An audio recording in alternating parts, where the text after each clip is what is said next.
Well, good morning, everyone. My name is Mighty Stream, and I'm going to do your January the 4th Spiritual Principle a Day in a Meditation. I'm brought to you by Hope Through Navigation, and this is our H.O.D Recovery Services. You can reach me at recoveryofhope21@gmail.com. The title of the meditation today is The Gift of Attention. Hearing addicts share their experience, seeing recovery in action, feeling the love in the room, all this is as much a part of the process as the work we do on the steps. That's taken from the Guiding Principles book, Tradition 11, opening essay. The attraction rather than promotion that's evident in the rooms of Narcotics Anonymous is often what keeps us coming back in early recovery. If we smelled promotion, it would be a major turnoff. Many of us may start out skeptical, but desperation forces us to pay close attention. At first, the steps, as read in How It Works at many meetings, may not resonate. They're not what we had in mind as our solution. But the stories we hear, the warmth we experience, takes hold. Witnessing recovering addicts being their full selves is remarkable and absorbing, and it keeps us coming back. Someone identifies themselves as brand new, this is my first meeting ever, and receives a genuine, hospitable welcome. A member celebrates 2 years clean, made so precious by the fact that it took way longer than that for them to reach this milestone. Another shares their story of losing connection to NA due to family responsibilities and then rekindling their bond to the fellowship, thanks to members staying in touch. Others speak about their addictive relationship with food, sex, or money, and about illness, loss, or lapses in judgment that have ugly consequences.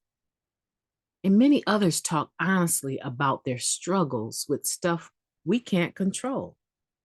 A psycho first date, a mean boss, traffic, and the weather.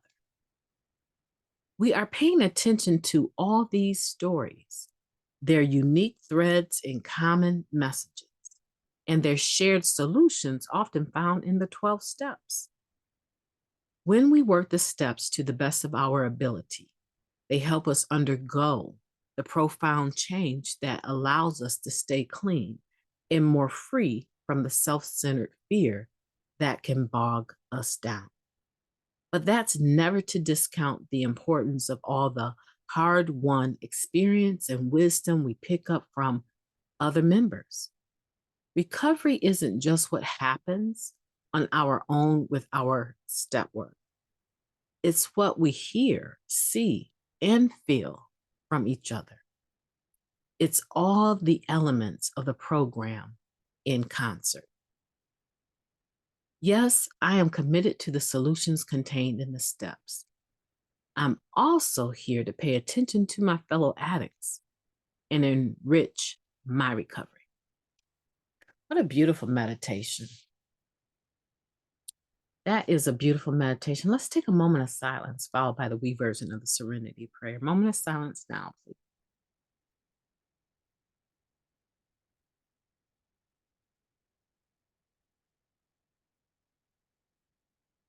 God, grant us the serenity to accept the things we cannot change, the courage to change the things that we can, and the wisdom to know the difference. Please and thank you. I love that meditation, and it goes right along with it just for today in a meditation. The gift of attention. The gift of attention really accompanies the gift of desperation. Sometimes we're not able to actually give the gift of attention because we're so caught up in our own process, our own problems, our own lack of application of spiritual principles or what have you. So that does happen.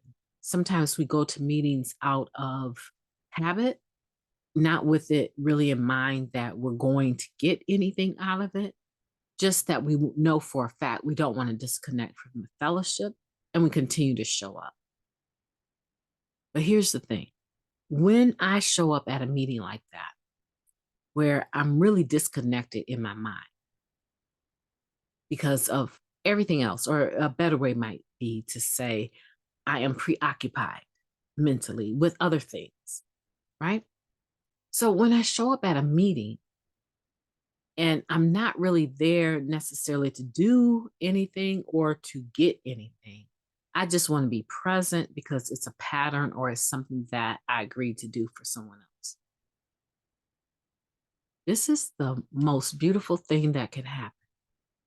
In that second paragraph, when we're actually listening to individuals, not necessarily intentionally, but we're hearing them talk about their issues with other addictions such as food, sex, and money, or they're sharing about something that has broken their heart. Maybe they lost a relationship. Maybe someone's ill in their family. They might be ill, or a divorce, or any number of things, their bank account being overdrawn, for goodness sakes. I mean, there's so many things, so many topics that you will hear in the meeting, regardless to why you're there. And generally speaking, most people are very polite and respectful in the meeting. You get a few knuckleheads that are over talking and in the back talking over the coffee pot, whispering, giggling. You get a few knuckleheads like that. But for the most part, people are listening or pretending to be listening, right? They're quiet when someone is speaking. And here's the thing, for the person that's speaking, they don't really know who's listening for real and who's not. They're just sharing where they're at. We end up sometimes, without even trying to, giving the gift of attention. There's been plenty of meetings that I've gone to and I was like, I don't even know why I need to turn around and go back home. But I go in anyway. And I sit there kind of like with a chip on my shoulder some of the time. But eventually that chip starts to break down. As I am hearing other people share, I find myself nodding my head and giving them my undivided attention, because what they're saying sounds so weighty.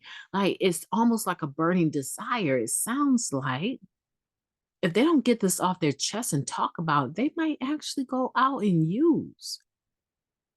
And I don't want that to happen. And my heart is melded to their shares. The gift of attention sometimes just comes without ever intending to do it. It's by us showing up. And once we take that first step to show up and be connected, the gift of attention quite naturally falls into place. And that's why we say a problem shared is a problem cut in half. And a lot of times, you know what? A problem shared is a lot of times cut further than just half. I mean, it is dissected into pieces of all the individuals in that meeting.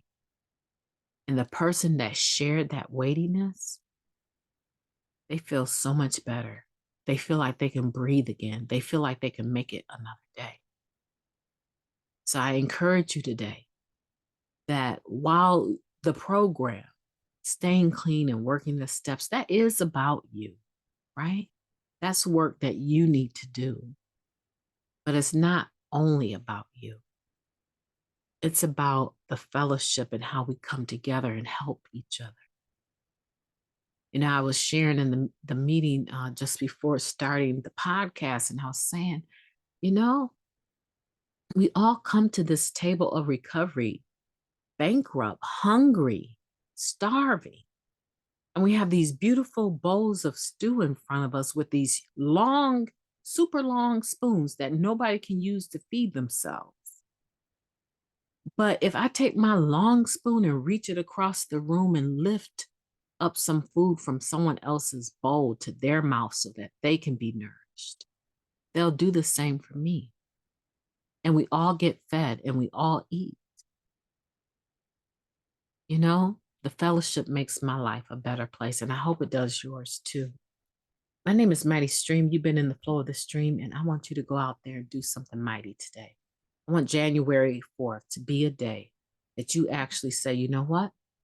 I'm going to take this day by storm and make it the best day that you have ever lived. Talk to you soon.